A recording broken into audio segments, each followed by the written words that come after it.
ओम नमः शिवाय.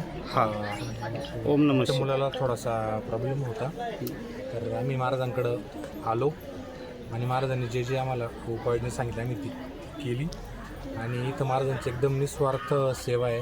कुठलंही काही नाही, फक्त यायचं दर्शन घ्यायचं आणि जे जे महाराजांनी सांगितलं एक नारळ याच्या व्यतिरिक्त आम्ही कुठलंही काही दिलं नाही, काय झालं नाही. आणि त्याच्यातच आम्ही जर सुरू केलं आम्हाला 4-5व्या खेपेनंतर आम्हाला बऱ्यापैकी चांगलं. पहिल्यांदा कशासाठी आले होते इथं तुम्ही? आमचा मुलगा थोडा त्याचं बोलणं थांबलं होतं, म्हणजे तो बोलत होता, हां अचानक त्याचं बोलणं थांबलं होतं आणि त्यासाठी आलो होतो. मग महाराजांनी जसं जसं उपाययोजना सांगितलं आम्ही तसं केलं. उपाययोजना म्हणजे काय, फक्त एक नारळ होता, आम्ही खेट्याला यायचो, नारळ द्यायच्या व्यतिरिक्त काहीच केलं नाही. पण महाराजांच्या कृपेनं आम्हाला चांगला रिझल्ट.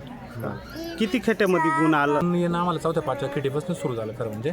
आणि 17मध्ये तर पूर्ण 100% रिझल्ट आहे. आता बोलायला लागलं? हो एकदम म्हणजे तुम्ही कंटाळून जाल एवढा बोलतो तो. हा का? लय. थँक्यू. ओम नमः शिवाय. ओम नमः. हां 3 महिन्याचा असताना 3 वर्ष असताना बोलत होता, हां पण त्याचं अचानक बोलणं बंद झालं. हां अचानक बोलणं बंद झालं.